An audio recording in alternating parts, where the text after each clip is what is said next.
It happened to my cousin and me last summer when we went camping in the Rocky Mountains. We weren't exactly survival experts or anything. We just wanted a quiet weekend away from phones, noise, and people. The spot we picked wasn't part of an official campground. It was one of those hidden gem locations you only hear about through word of mouth. Remote, quiet, and untouched. Or so we thought. We arrived late in the afternoon, set up our tent beside a small creek, and made a fire just before sundown. Everything felt peaceful, almost too peaceful. The silence was thick. No birds, no wind, not even the sound of insects. That should have been our first red flag. That night around 1 a.m., I woke up to what I thought was footsteps.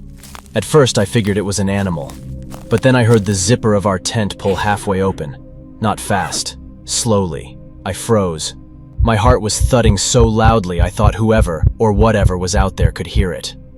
I nudged my cousin awake, whispering that someone was at the tent. He whispered back, "Are you sure?" Before I could answer, the zipper stopped moving. Complete silence.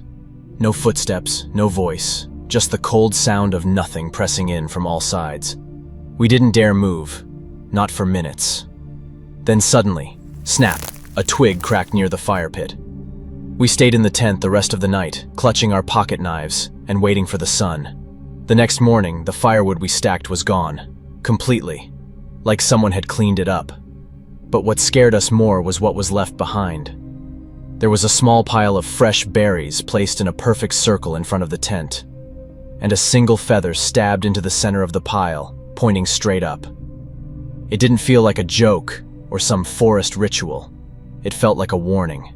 We packed up and hiked out, fast. We didn't even eat breakfast. Later, we looked up stories from that area. Turns out, there were a few similar reports. Campers finding their campsites cleaned, fires extinguished, strange patterns made from natural objects left behind. Some claimed it was a recluse living off-grid. Others whispered about something else entirely. Something not human. I don't know what I believe, but one thing is certain. That mountain didn't want us there. And next time someone tells me about a hidden gem in the wilderness, I'll politely decline.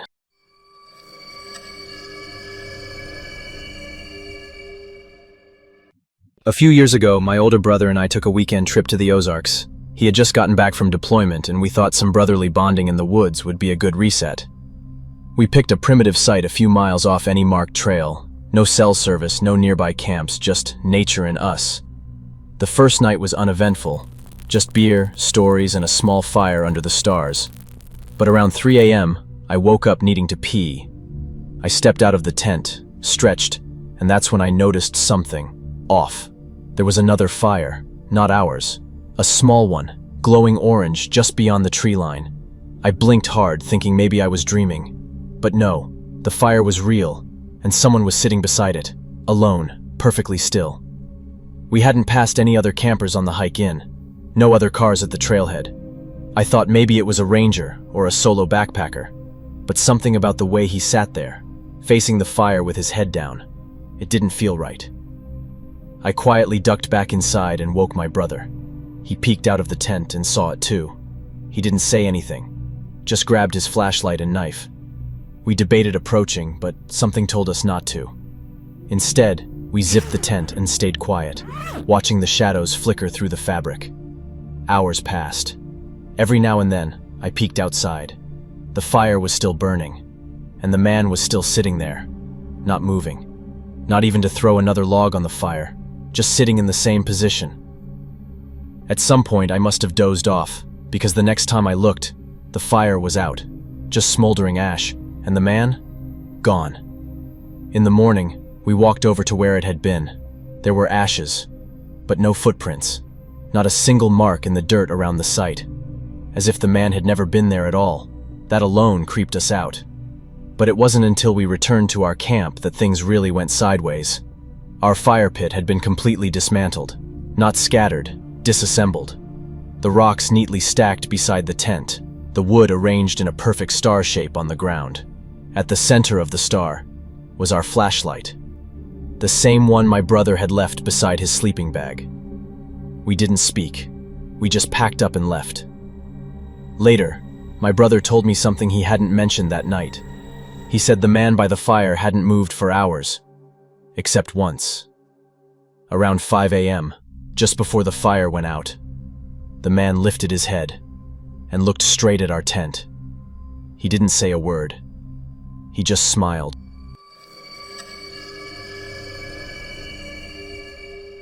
This happened last fall during a solo camping trip I took to clear my head. I had just gone through a rough breakup, and the mountains of Vermont felt like the perfect escape.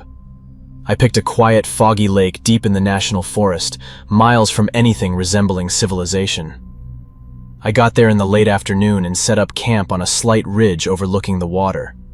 There was no one else around, no cars on the access road, no sound but the wind, just the way I wanted it. That night the fog rolled in thick.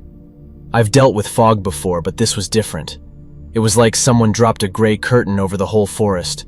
Even with my lantern on, I couldn't see more than 10 feet ahead. Still, I wasn't scared. It was peaceful in a weird way. I cooked dinner, listened to some music, and then crawled into my tent with a book. I must have fallen asleep around midnight, but I woke up at 3:17 a.m. I remember the time exactly because my watch lit up when I checked it. Something had pulled me out of sleep. A sound, faint, repetitive.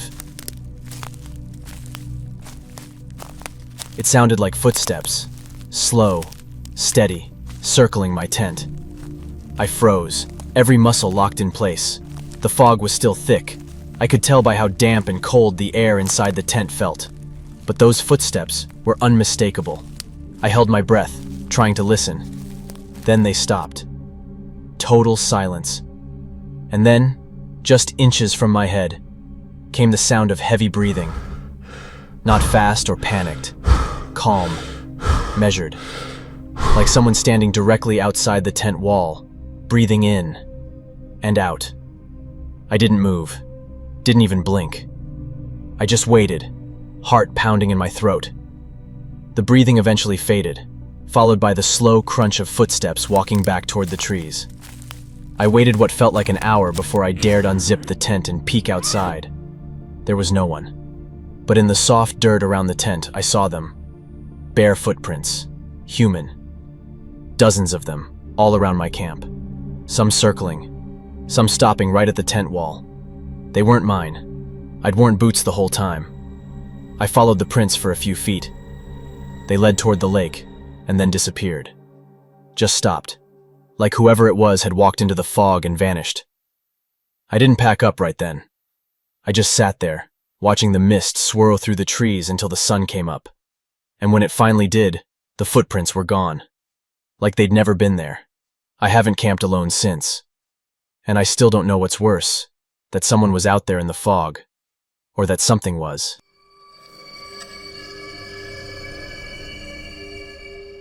A couple of years ago, my friends and I decided to go camping in a dense forest known locally as the Whispering Woods. The name alone sounded creepy, but none of us really believed the stories. People said the forest was haunted. Voices calling your name, shadows moving just out of sight, strange animals disappearing without a trace. We laughed it off as campfire tales. We arrived late afternoon, set up our tents in a small clearing surrounded by towering pine trees. The air was thick with the smell of damp earth and pine needles. As night fell, the wind picked up, making the trees creak and groan. It was eerie, but we felt safe with the fire going. Around midnight, I was the first to wake up. At first, I thought it was just the wind, but then I heard something else. Faint, whispering. Not words I could understand, just soft, breathy murmurs drifting between the trees. I nudged my friend Sarah, who was sleeping next to me. She rubbed her eyes and told me she heard it too. We tried to ignore it, convincing ourselves it was just the wind playing tricks. But then the whispers got louder, clearer. I swear I heard my name. Suddenly the fire flickered and almost died out. The shadows in the trees seemed to dance closer, moving in ways no animal should.